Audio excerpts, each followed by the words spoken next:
capítulo 16, desde el 5 hasta el final, y leemos: En cuanto a la ofrenda para los santos, haced vosotros también de la manera que ordené en las iglesias de Galacia. Leamos juntos. Perdón, fue mi error. Leamos desde el 5. Iré a vosotros cuando haya pasado por Macedonia, pues por Macedonia tengo que pasar, y podrá ser que me quede con vosotros o aún pase el invierno, para que vosotros me encaminéis a donde haya de ir. Porque no quiero veros ahora de paso, pues espero estar con vosotros algún tiempo, si el Señor lo permite. Pero estaré en Éfeso hasta Pentecostés, porque se me ha abierto puerta grande y eficaz, y muchos son los adversarios. Y si llega Timoteo, mirad que esté con vosotros con tranquilidad, porque él hace la obra del Señor así como yo. Por tanto, nadie le tenga en poco, sino encaminadle en paz, para que venga a mí, porque le espero con los hermanos. Acerca del hermano Apolos, mucho le rogué que fuese a vosotros con los hermanos, mas de ninguna manera tuvo voluntad de ir por ahora, pero irá cuando tenga oportunidad. Velad, estad firmes en la fe, portaos varonilmente y esforzaos. Todas vuestras cosas sean hechas con amor. Hermanos, ya sabéis que la familia de Estéfanas es las primicias de Acaya, y que ellos se han dedicado al servicio de los santos. Os ruego que os sujetéis a personas como ellos, y a todas las que ayudan y trabajan. Me regocijo con la venida de Estéfanas, de Fortunato y de Acaico, pues ellos han suplido vuestra ausencia, porque confortaron mi espíritu y el vuestro. Reconoced pues a tales personas. Las iglesias de Asia os saludan, Aquila y Priscila, con la iglesia que está en su casa, os saludan mucho en el Señor. Os saludan todos los hermanos, saludaos los unos a los otros con ósculo santo. Yo, Pablo, os escribo esta salutación de mi propia mano. El que no amare al Señor Jesucristo sea anatema. El Señor viene. La gracia del Señor Jesucristo esté con vosotros. Mi amor en Cristo Jesús esté con todos vosotros. Amén. Muy bien, oremos para que esto que acabamos de leer salte de acá como una fuente, para que la tinta que está acá escrita en este papel salte de acá directamente a nuestro corazón, directamente a nuestra mente, que nuestra mente sea transformada por medio de la palabra, que la palabra que acabamos de leer no sea una palabra intelectual. Muchas veces nos acercamos a la Biblia de una manera intelectual, que no sea así, sino que realmente comprendamos que lo que estamos leyendo es la palabra de Dios, y que esa palabra puede transformar nuestra vida y todo nuestro ser para esta vida y para la siguiente vida. Entonces, ore de esa manera. ¿Sabe de cuál manera? Señor, yo quiero recibir tu palabra. No la de un hombre, sino la tuya, la que vino directamente de la boca de nuestro Señor Jesucristo. Entonces, oremos. Padre eterno, gracias te damos por tu palabra, porque tu palabra es buena, porque tu palabra es verdad, porque tu palabra alimenta nuestro espíritu. Nosotros la deseamos, Señor, con hambre. Tenemos hambre espiritual. Queremos comer de tu palabra. Te pedimos, Señor, que tu palabra venga a nosotros, que tu palabra transforme nuestra vida, Señor, nuestra mente, nuestra forma de pensar sea modificada por medio de lo que tú dices y no por medio de lo que nosotros pensamos. Que sean tus palabras y tus pensamientos, Señor, cambiando nuestro corazón, porque queremos estar delante de ti, delante de tu presencia algún día, y que tú nos recibas con los brazos abiertos. Queremos, Señor, comprender las Escrituras. Abre nuestros oídos espirituales para poder escuchar tu palabra, y abre nuestro corazón para que nuestro corazón, Señor, reciba tu palabra. Ayúdame, Señor, a hablar lo que tú dices y no lo que yo creo. Ayúdame, Señor, a hablar de lo que tú hablas y no de lo que yo creo que tú hablas, sino que sea tu verdad, tu palabra, haciéndose vida en cada uno de nosotros. En el nombre de nuestro Señor Jesucristo te lo pedimos. Amén. Pueden sentarse, por favor. Permiso.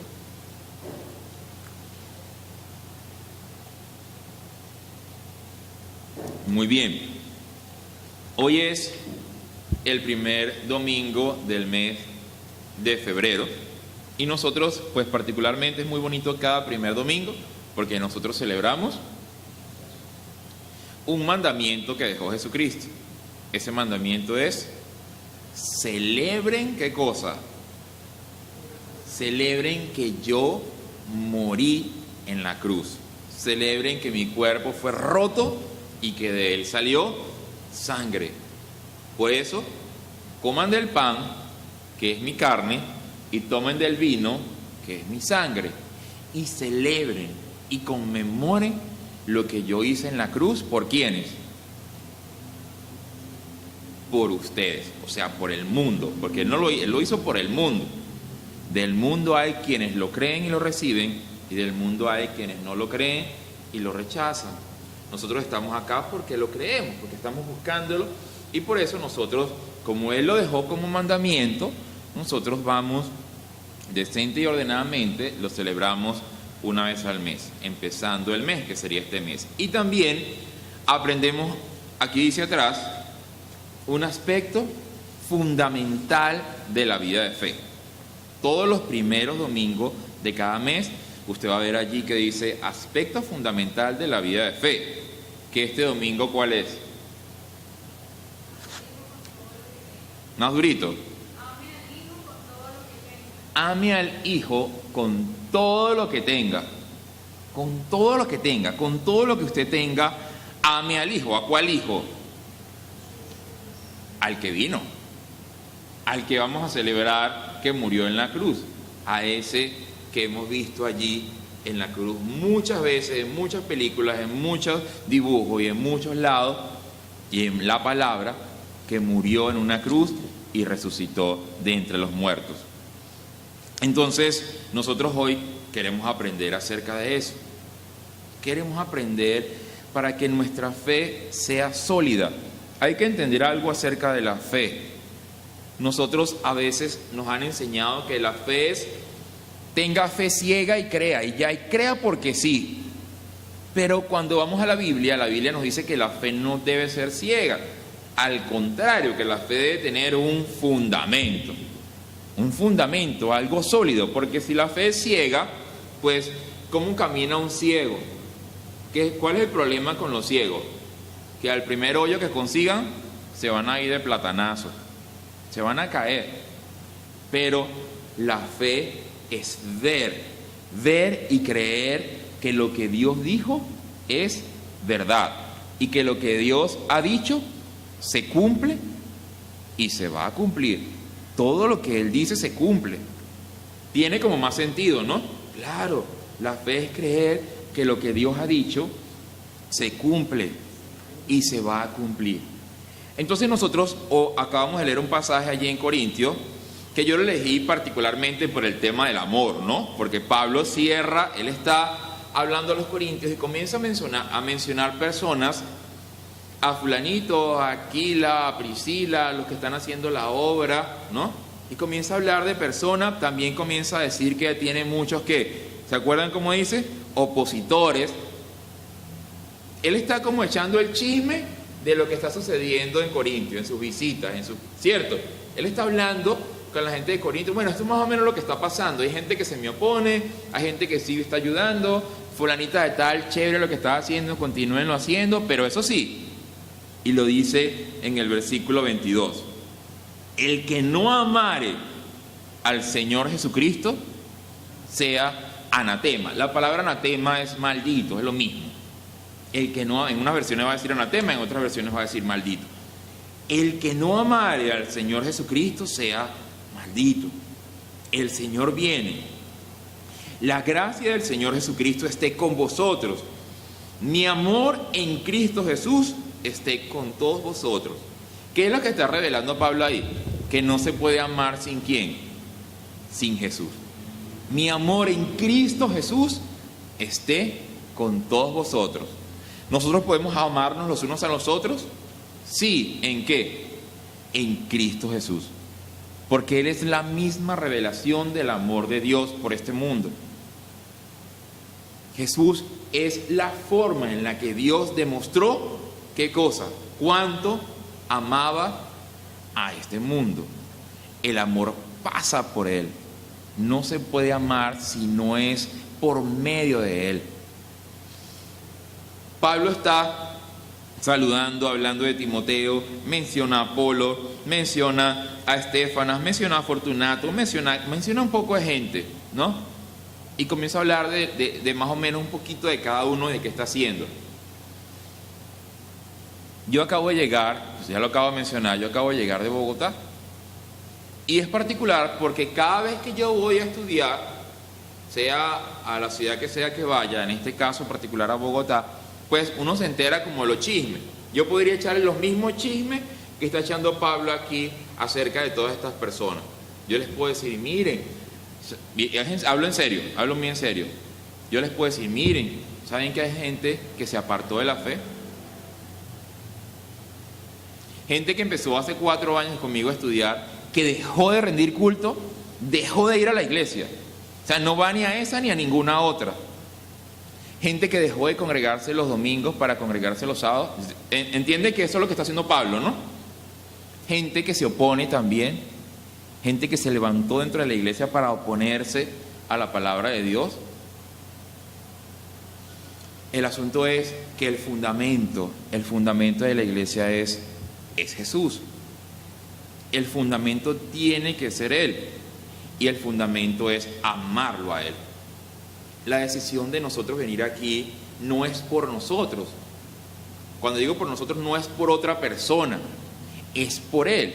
Si no es así, debo ponerme a pensar y entender, o sea que a la iglesia se va es por Cristo. O sea que a la iglesia se va es para celebrarlo a Él, para darle agradecimiento a Él y para conocer un poco más de Él. Eso es lo que hacemos nosotros cada domingo. Por eso se llama rendirle culto a Él, rendirle fiesta a Él, rendirle homenaje a Él. Por eso lo hacemos una vez a la semana, porque así lo dejó dicho Él. Yo estudié más o menos así, rápidamente. En toda la mañana estudiaba exégesis, homilética y hermenéutica, durante 4 horas en la mañana.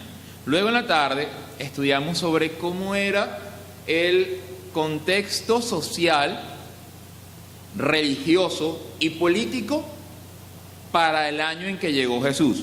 ¿Cómo era? Pues el mundo ya existía. ¿Y cómo era en ese momento lo que estaba sucediendo?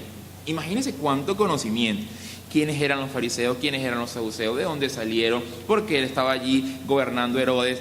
¿Qué movimiento político había? ¿Quiénes eran los esenios? ¿Quiénes eran los que se oponían al régimen porque estaban hartos de estar sometidos por Roma? ¿Por qué estaba gobernando en ese momento? ¿Cómo va a ser la destrucción del templo? Pare de contar todas las cosas allí acerca de lo que estaba sucediendo política, social y religiosamente para cuando llegó Jesús. Y por la noche, la historia acerca del cristianismo, pero en la última etapa, o sea, la etapa más cercana a nosotros, ¿no? ¿Por qué si todas las iglesias salieron de Jesús, por qué hicieron esto? ¿Por qué se dividieron? ¿Qué pasó? ¿Por qué si la iglesia nació en Jerusalén, por qué la iglesia comenzó a abrirse? Y aparecieron por aquí unos, y por acá los otros, y por allá los otros, y a veces nosotros pensamos que son 2, ¿no? Mire, son montones.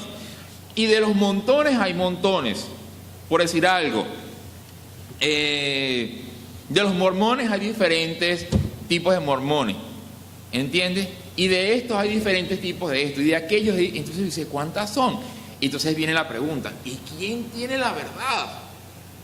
O sea, ¿cómo hago yo para entender y quién tiene la verdad? El asunto es, ¿por qué lo menciono?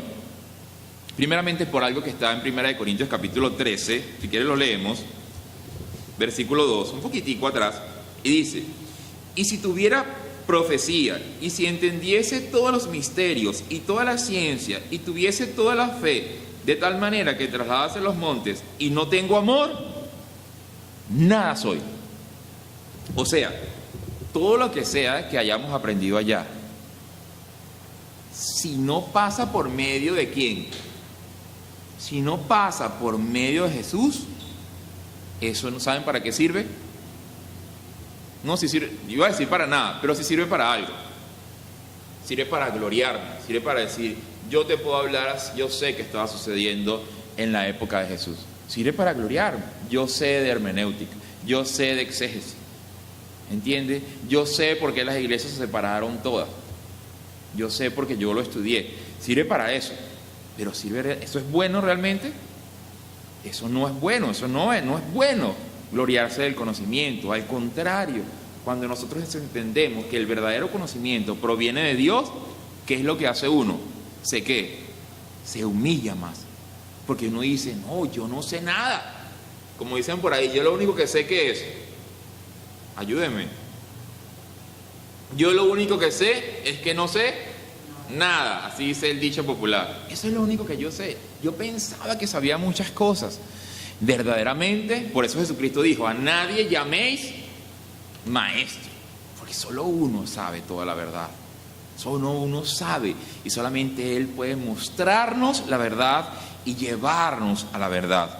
La lucha por las religiones, ¿cuál es? Decir, yo tengo la verdad y mi verdad es la correcta y todas las demás son falsas.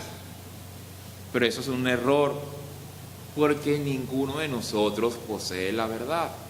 El único que va a decir, que puede decir, yo soy el camino y la verdad, ¿quién es? Jesús. La razón es simple, no porque Él sea muy egocéntrico, sino porque la Biblia nos revela que Jesús vino ¿de dónde? Del cielo. No, la Biblia no dice que Él vino del cielo. Del universo. No, la Biblia no dice que Él vino del universo. La Biblia dice que Él vino de un lugar todavía más arriba, más elevado, más espiritual, llámelo como usted quiera. La Biblia lo que va a revelar es que Él vino directamente de Dios. Y Dios está por encima del cielo, del universo y del reino celestial. Porque Él es lo más grande que existe y porque Él creó todas las cosas. Si Él creó todas las cosas, Él no puede estar dentro de las cosas que creó. Una vez le preguntaba a alguien, ¿dónde está Dios? Y la gente piensa que Dios es una luz en el universo o una luz en el cielo. Pero si Dios fuera una luz en el cielo eterno, por decir algo, en el reino celestial Dios es una luz. ¿Qué sería más grande? ¿Esa luz o el reino que contiene la luz? El reino que contiene la luz. La Biblia deja muy claro que no hay nada más grande que Dios, que es al revés. Él creó el reino, Él creó el universo y Él creó nuestro planeta y todos los planetas. Y todos los planetas. De allí salió Dios, Jesús, perdón. De allí vino Jesús, de ese lugar, que no es realmente un lugar, sino que es de ese Dios que creó todas las cosas y se humilló y vino a este mundo. Nosotros estamos hablando hoy aquí sobre el amor. ¿Por qué quiero hablar sobre el amor? ¿Qué es lo que se está enfriando en este mundo hoy? El amor. Eso es fácil de entender. El amor de los padres a los hijos, el amor de los hijos a los padres, el amor de los esposos a las esposas, el amor de las esposas a los esposos, el amor de los hermanos a las hermanas y viceversa. Eso es lo que se está enfriando hoy. Pero también se está enfriando el amor de los que han creído en Jesús hacia Jesús. Y Él lo dijo. Él dijo, miren muchachos, a sus discípulos. A causa del aumento de la maldad, el amor de muchos se va a enfriar. Entonces eso es lo que nosotros tenemos que tener alerta. Ese es nuestro fundamento de fe. La única forma de que el amor no se enfríe, ¿cuál es? Si usted no quiere que el amor de su esposo o de usted como hombre hacia su esposa o hacia la mujer amada se enfríe, ¿qué tiene que hacer? Alejarse. Si usted no quiere que el amor suyo hacia su pareja, hacia el amor de su vida se enfríe, ¿qué tiene que hacer? ¿Cómo? Alguien que me diga, me dijeron puras cosas lindas, pero ninguna sirve. Vaya a la floristería y compre flores. Claro. Si usted no quiere que el amor se enfríe, ¿qué tiene que hacer? Vaya a la floristería, compre flores y désela. Y luego diga, mi amor, te invito al cine. Y luego, mi amor, te invito a una arepita. Si no lo puedes llevar al cine, hágale una arepa en la mañana. Mira, aquí tiene una arepa, mi amor, te hice el desayuno. Esa es la única forma en que el amor no se enfríe. ¿Cómo? No sé quién dijo demostrándolo, alguien lo dijo. Demostrándolo. Esa es la única forma. Demostrando cuánto amor siento yo por la persona. Ejercitando el amor. Es igual con Cristo, es exactamente igual con Cristo. ¿Cuál es, digamos, el fundamento del amor? ¿Sobre qué se fundamenta el amor? Pues vamos a Génesis un momentito, Génesis capítulo 2, para entender la base misma de cómo entregar el amor. Génesis capítulo 2, versículo 7 dice: entonces Jehová Dios formó al hombre del polvo de la tierra y sopló en su nariz aliento de vida, y fue el hombre un ser viviente. ¿Qué es lo que el hombre no era? Un ser viviente. Pero una vez que Dios toma al hombre y le sopla, lo que va a soplarle Dios al hombre es eternidad, ¿no? Cuando dice aliento de vida, porque los animales están vivos, pero ningún animal es eterno. Un caballo no es eterno, un burro no es eterno, una gallina no es eterna, sino que cuando el cuerpo muere, el animal muere. Pero la diferencia es que cuando un ser humano muere, físicamente hablando, la experiencia continúa. Cuando hablo de la experiencia, estoy hablando de la vida, ¿no?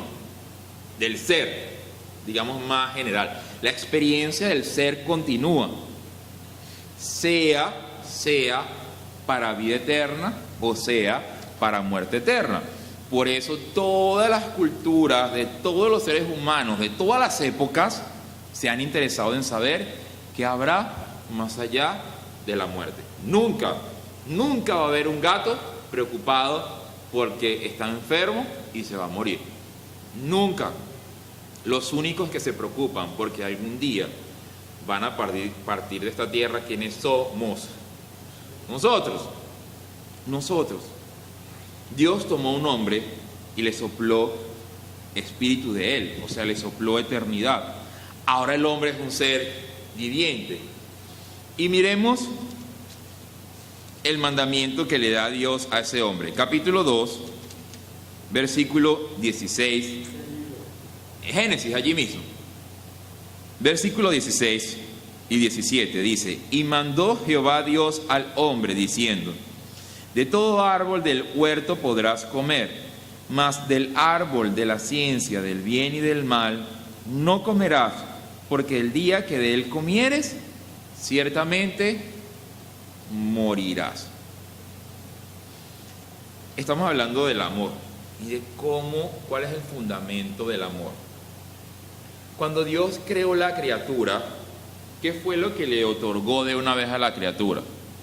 Le otorgó el poder para que esa criatura tomara sus propias decisiones. Así hizo Dios las cosas. Cuando Él crea la criatura, cuando Él crea al ser humano, Él le da la oportunidad al ser humano de que el ser humano decida obedecer a Dios o decida desobedecer a Dios.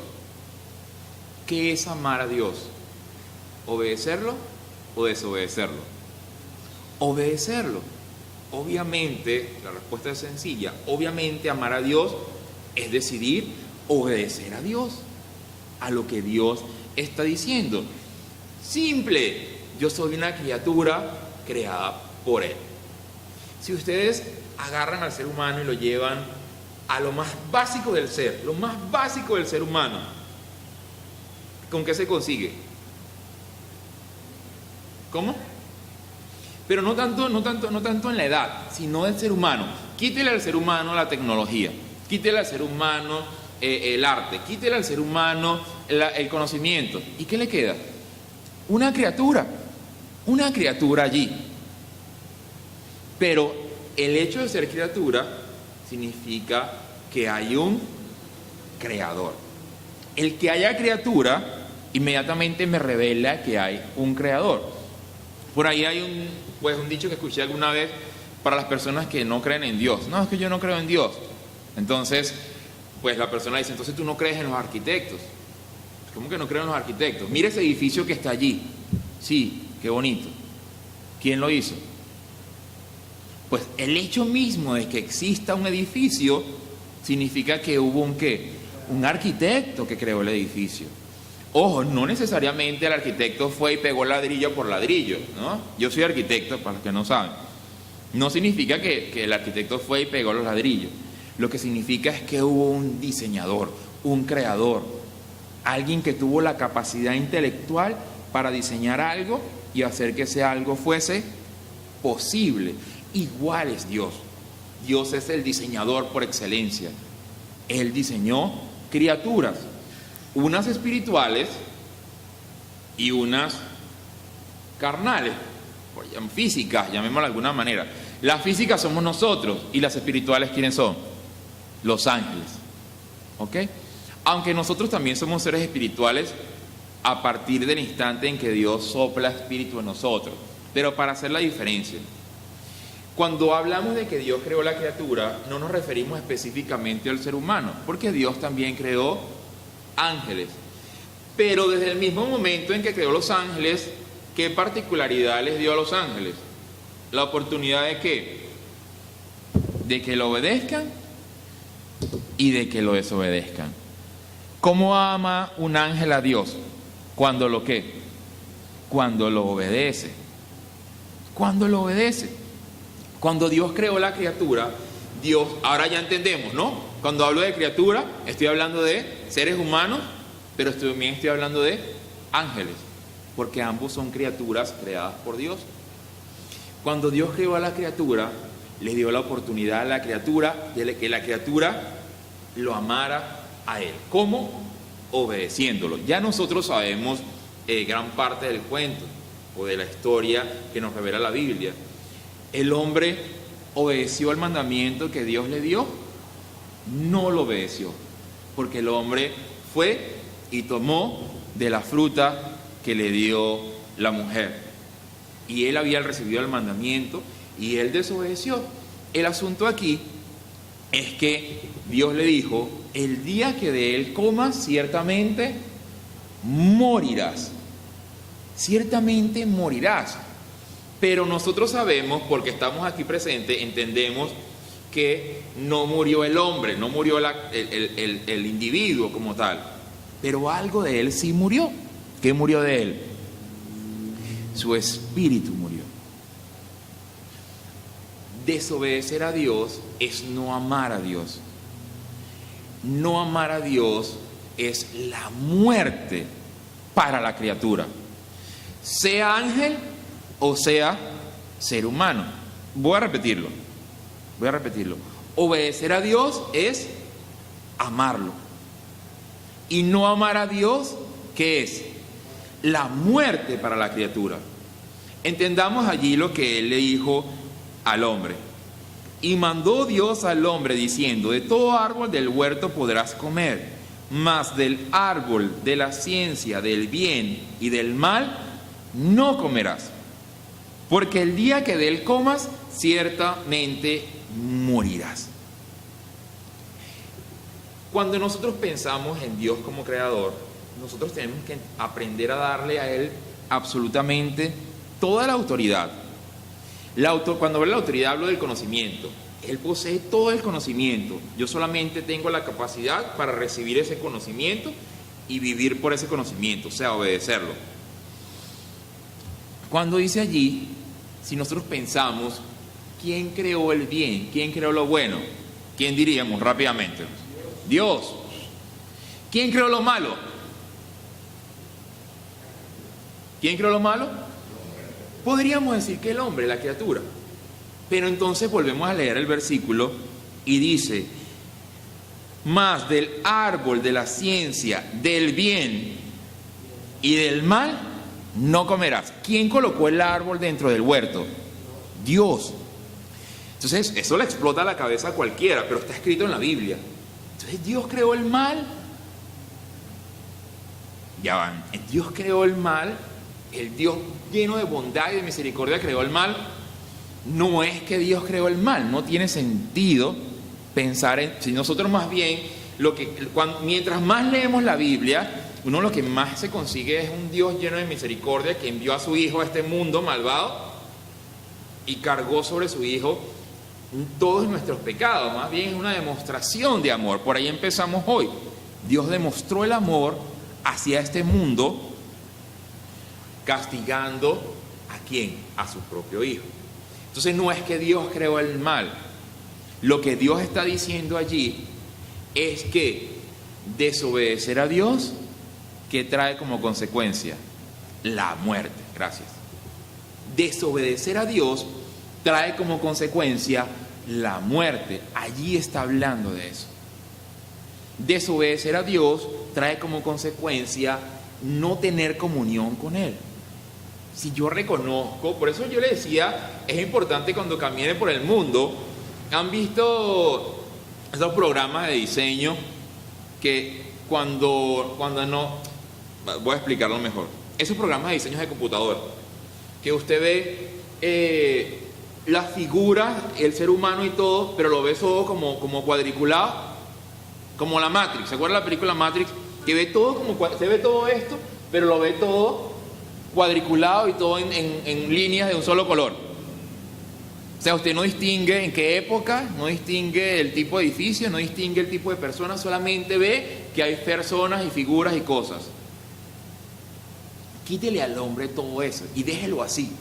Déjelo nada más con la forma de criatura. Y usted dice, inmediatamente surge la necesidad básica. La necesidad básica es buscar al Creador. ¿Cuál es el juego del enemigo? El juego del enemigo es colocar tanto encima de nosotros preocupaciones, necesidades, crear tantas necesidades, crear tantas ocupaciones y crear tantos problemas que nosotros nunca busquemos acerca de ese Creador, sino que comenzamos a vivir por cualquier cosa, comenzamos a vivir por cualquier cosa que está a nuestro alrededor, pues sea la que sea.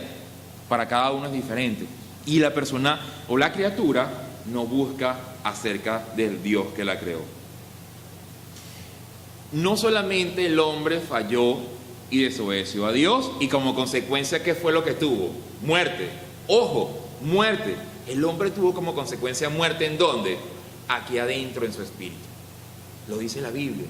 Por eso el hombre, al no tener comunión con Dios, ¿qué fue lo que hizo?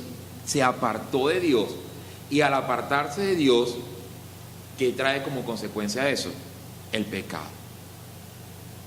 El pecado que usted dice verdaderamente, ¿cómo Dios pudo haber creado un mundo tan malo? O sea, miremos este mundo. Ya da temor prender la televisión, ya da temor leer una noticia. Uno está esperando que en cualquier lado del mundo suceda algo catastrófico, horrible. Cada vez le dice, a mí ya la gente me dice, si te llega tal imagen, no la abras, porque allí, y no lo voy a mencionar porque siempre son cosas espantosas, ni siquiera la abras, porque por ahí andan rodando videos acerca de cosas horribles que hace el ser humano. Hay que entender que esa maldad no proviene de Dios. Esa maldad, como dijo el amigo acá, proviene de la criatura, pero proviene de la criatura a causa de la desobediencia hacia Dios. También hubo una criatura angelical que Dios creó llena de luz, que se apartó de Él. ¿Saben de quién estoy hablando? Dice la Biblia que quiso tener la autoridad de Dios, quiso ser. ¿Quién es? Satanás. Muy bien, muy bien. ¿Entienden que Dios a la criatura le da la opción de amarlo a Él? ¿Cuál fue la consecuencia de Satanás? También que, otra vez, muerte. Una vez más, podemos leerlo, ahí está en Ezequiel. Muerte una vez más, por haber desobedecido a Dios. Ahora la consecuencia para ti es la muerte. Pero no es dejar de existir. Algunas religiones van a decir, no, es que el ser deja de existir y el infierno no existe, sino que la persona deja de existir y se acabó. Pues miremos lo que dice Mateo capítulo 25.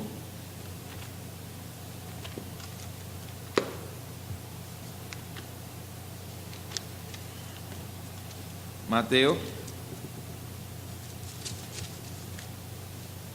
capítulo 25, versículo 40.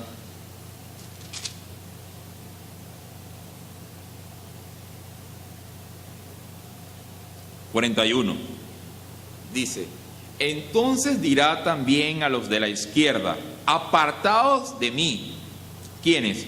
Malditos, al fuego eterno preparado para el diablo y sus ángeles. Vean la demostración de amor de Dios. ¿El infierno fue creado para los seres humanos? Allí dice que no. Allí dice, apartados de mí, malditos, al fuego eterno preparado ¿para quién? Para el diablo y sus ángeles. ¿Qué es lo? Permítame tomar agua. ¿Qué es lo que sucede con el espíritu? Dios puede morir, Dios muere, Dios es eterno.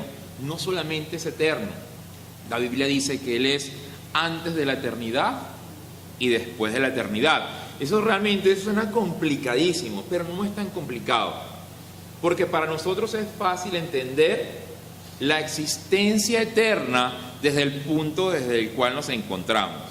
¿Lo entienden? Yo entiendo que de aquí en adelante yo soy eterno, que aunque mi cuerpo se acabe y vaya al polvo de la tierra, mi espíritu continúa, ¿cierto? Yo creo que casi todo el mundo entiende eso. O sea, todo el mundo de los que estamos acá, quiero decir. Yo entiendo la eternidad de aquí hacia adelante. Pues Dios es eterno no solamente de aquí hacia adelante, sino que Dios es eterno también de aquí hacia atrás. Lo hice para mí, creo que quedó al revés para ustedes, pero creo que entendieron la idea, ¿cierto? Dios es eterno hacia adelante y hacia atrás, y Él es antes de la eternidad. ¿Por qué habla así la Biblia? Porque Él creó el tiempo para nosotros. Él creó el tiempo dentro del cual nosotros nos movemos y somos y existimos, pero el tiempo no aplica ¿para quién? Para Él, no aplica para Él.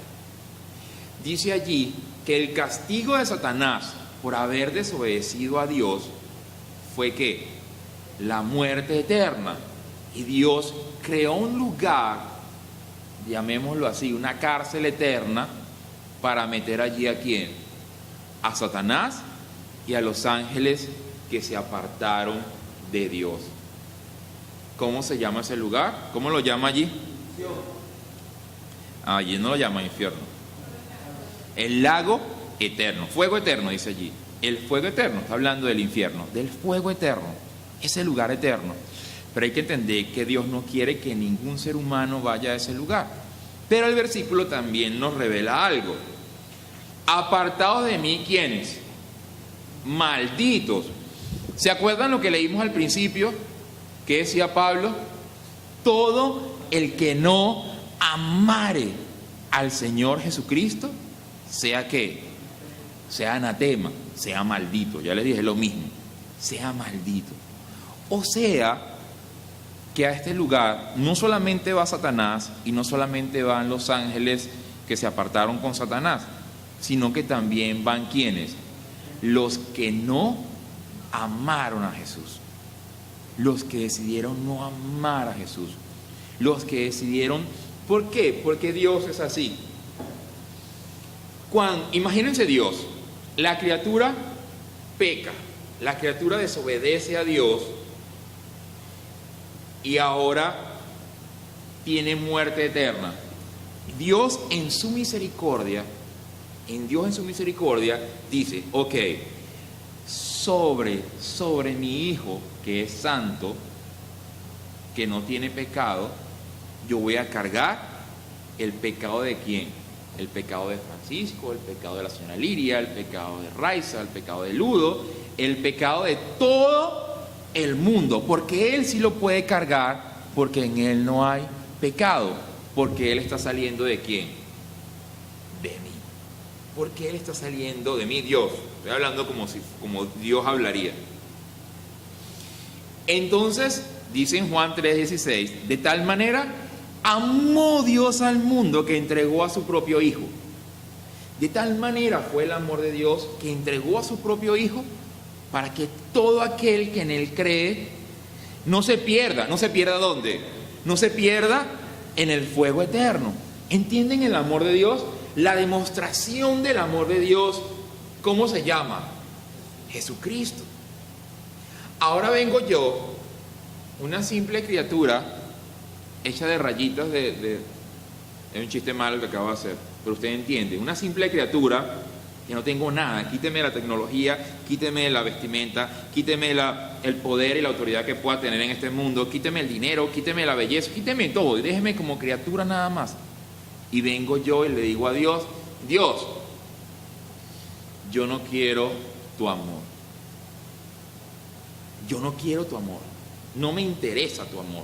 No me interesa saber quién es Jesús. No me interesa saber. Es más, yo ni creo en ti.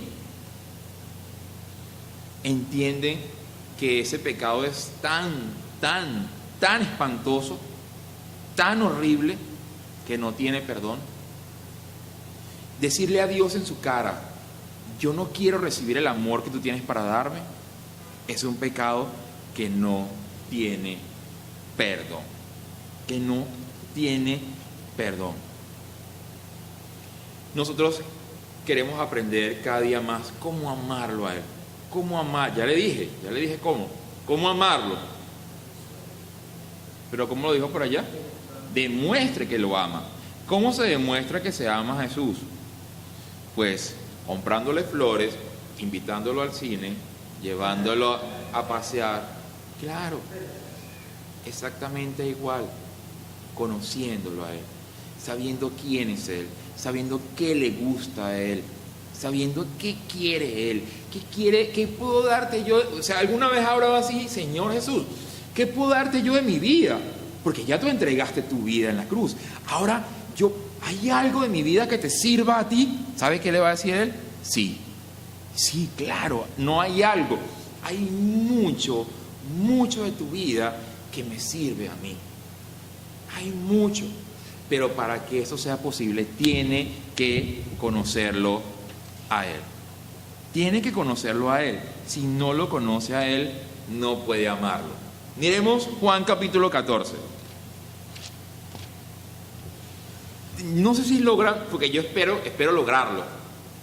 No sé si se dan cuenta que aquí no estamos hablando de un manual de normas.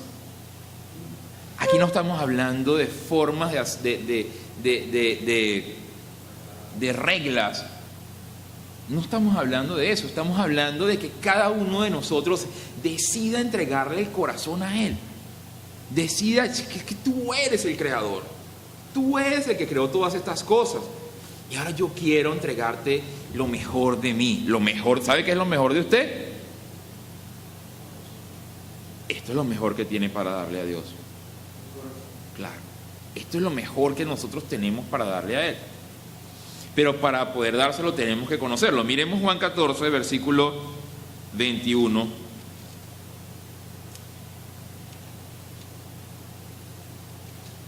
Juan 14, versículo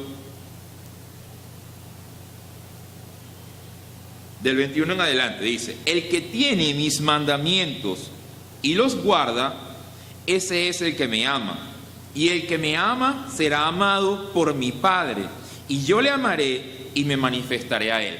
¿Se da cuenta la intimidad que hay aquí con cada persona? Ese que me ama a mí y que guarda mis mandamientos, a ese es el que mi Padre va a amar. Y como mi Padre lo va a amar, yo también lo voy a amar y me manifestaré a Él. ¿Se dan cuenta de que no es un asunto de las multitudes, sino de Él que está amándolo? ¿Se va a manifestar a quién? ¿Cómo se va a manifestar? Es como usted, se va a manifestar así. Tú quieres amarme, bien, ámame así, sírveme así, haz esto para mí. Entiende lo personal de esa relación entre Cristo y los que lo aman a Él y su iglesia. Continúo. Le dijo Judas, no el Iscariote: Señor, ¿cómo es que te manifestarás a nosotros y no al mundo? Respondió Jesús y le dijo: el que me ama, mi palabra guardará, y mi Padre le amará, y vendremos a Él y haremos morada con Él. El que no me ama no guarda mis palabras, y las palabras que habéis oído no es mía, sino del Padre que me envió. ¿Entiende la sabiduría que hay allí en eso que acabamos de leer? ¿El fundamento cuál es? El amor. El fundamento es el amor. Pero cuando la Biblia habla de amar a Jesús, no está hablando de un amor pasional, no está hablando de un amor fraternal. Está diciendo que el amor, ¿qué es? Guardar sus palabras. Entonces, si yo quiero amarlo a Él, yo tengo que saber qué cosa, lo que Él está diciendo, para poder amarlo, para poder guardar esas palabras, para poder obedecer esas palabras. Porque es sencillo saber si todo lo que yo aprendí durante este tiempo en Bogotá proviene de Dios o no proviene de Dios. Porque yo lo voy a pasar por medio de las palabras ¿de quién? De Jesús. Perdón. Yo lo voy a pasar por medio de las palabras de Jesús. Y todo aquello que esté de acuerdo con lo que Jesús está diciendo, entonces son palabras de Él.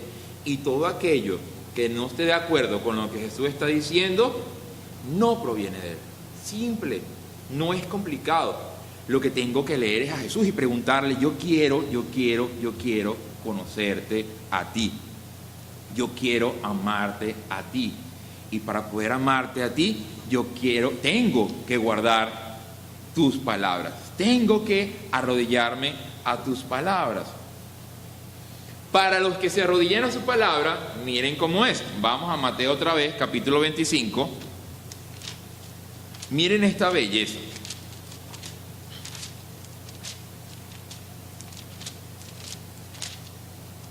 Mateo 25, versículo 34. Luego lee este pasaje en su casa.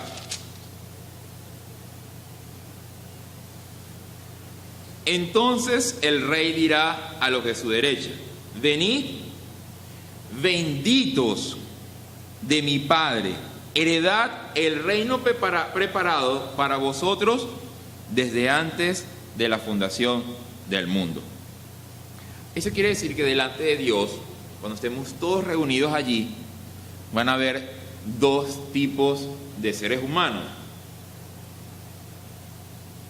¿Los qué? Los malditos y los benditos. No hay más. No existe más. Van a haber solo dos tipos de seres humanos. Los malditos, ¿quiénes son? Los que decidieron no amar. Los de la... Gracias. Los que decidieron no amar. Sí, porque ahí dice a los de la izquierda. Dice los que decidieron no amarlo. ¿Entiende el pecado tan horrible? ¿Entiende el pecado tan horroroso? Los que decidieron no amarlo a Él. ¿Usted quiere amar a su hermano? Tiene que pasar por el amor ¿de quién? De Cristo. ¿Usted quiere amar a su padre? Tiene que pasar por el amor de Cristo primero. Tiene que recibir el amor de Él para que pueda entonces dar amor. No se puede amar si no se ha recibido el amor de Él. No sé por qué estoy señalando aquí, porque estos son los malditos. Malditos al fuego eterno.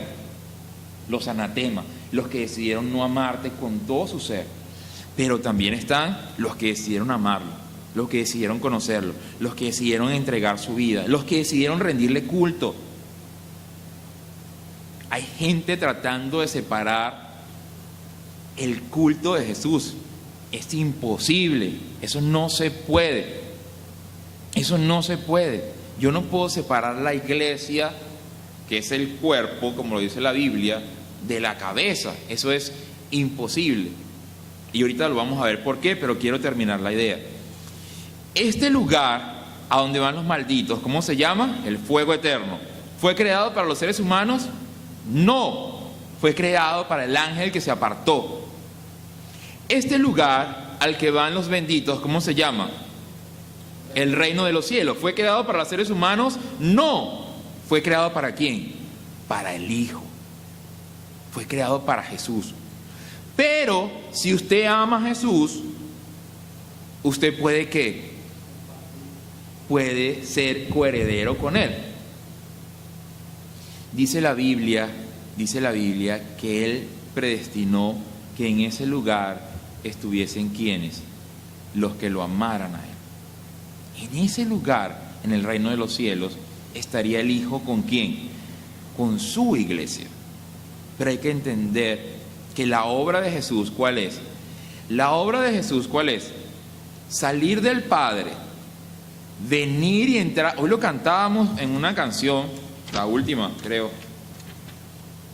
Decía: luz del mundo, que en las tinieblas entraste, abriste mis ojos, pude ver, con humildad entraste a la tierra, el Padre te glorificó. Luz del mundo, que saliste ¿de quién? Del Padre, y entraste ¿a dónde? A las tinieblas, a la oscuridad, al mundo, a este lugar donde nos encontramos nosotros.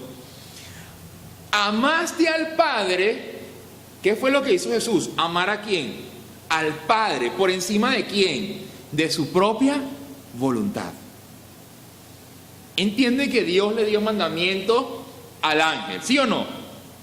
Le dio mandamiento al ángel que creó. ¿Cuál era el mandamiento? Sírvame, haga mi voluntad, ángel. El ángel no quiso. ¿Le dio mandamiento a Adán, a la criatura que creó humana? Sí, ¿cuál era? No coma de la fruta. El hombre desobedeció.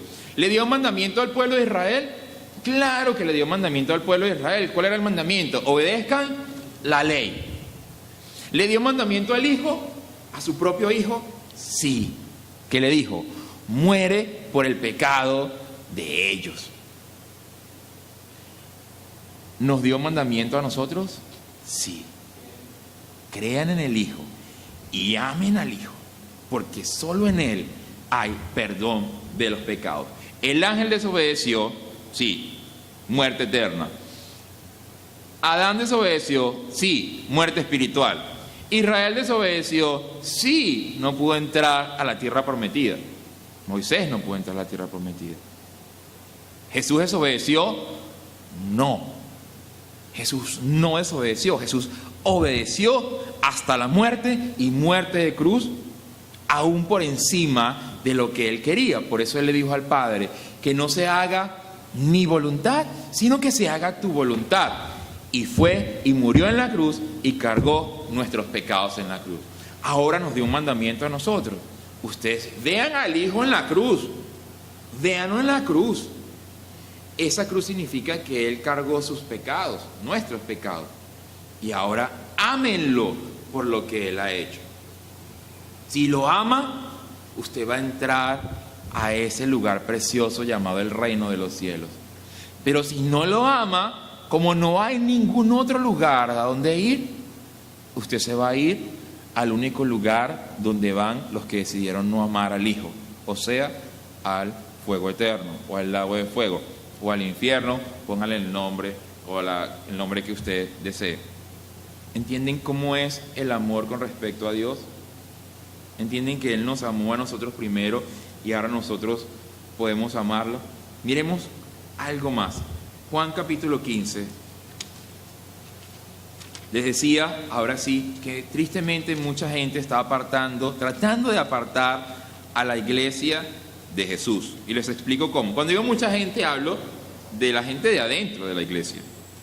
Juan 15, versículo 7, dice: si permaneces en mí, ¿se acuerdan qué es lo que hay que guardar de Jesús para decir que podemos amarlo? Sus palabras, ¿se acuerdan? Guarden, si dicen que me ama, guarden mis palabras. Dice, si permaneces, esas son palabras de Jesús, si permaneces en mí y mis palabras permanecen en vosotros, pedid todo lo que queráis y os será hecho. En esto es glorificado mi Padre, en que llevéis mucho fruto y seáis así mis discípulos. Como el Padre me ha amado, así también yo os he amado. Permaneced en mi amor. ¿Cuál es el mandamiento? Permaneced ¿en dónde?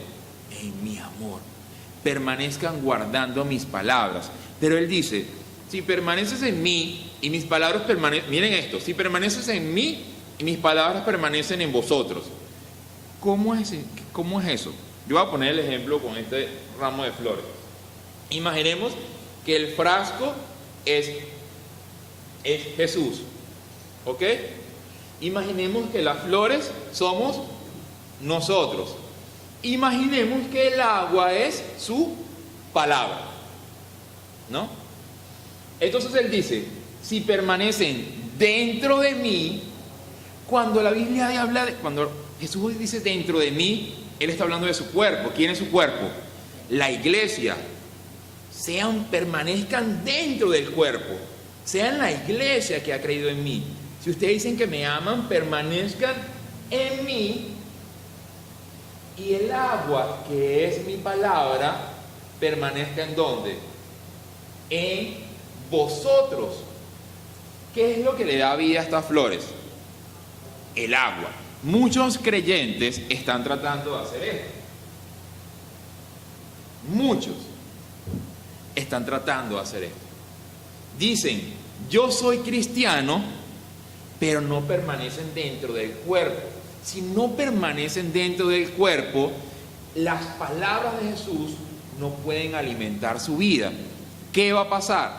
Va a comenzar a crear sus propios argumentos, pensamientos y voluntad, lo que quieran. Hay mucha gente tratando de vivir así, tratando de decir, no, yo soy cristiano, pero no hace falta que yo me congregue, no hace falta, pues Jesús está diciendo, permanezcan en mí, permanezcan siendo parte de mi cuerpo, y entonces mis palabras van a permanecer dentro de ustedes y van a darles ¿qué? Vida. Vida. Así es. No porque a nosotros se nos ocurrió.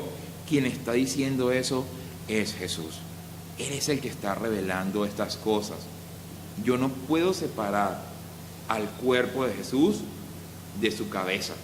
Yo no puedo separar. Imagínense qué hermoso. La iglesia que se nutre por su palabra, que obedece a su palabra y que de esa manera lo ama. No porque dice te amo, te amo, te amo, sino porque lo demuestra ¿con qué? ¿Cómo lo demuestra? Ahí está en el siguiente versículo. En el 8. En esto es glorificado mi Padre, en que llevéis mucho fruto y así seáis mis discípulos. ¿Quieres ser discípulo de Jesús? ¿Dónde tiene que estar? En Él, alimentado por su palabra. Vamos a ponernos de pie para orar.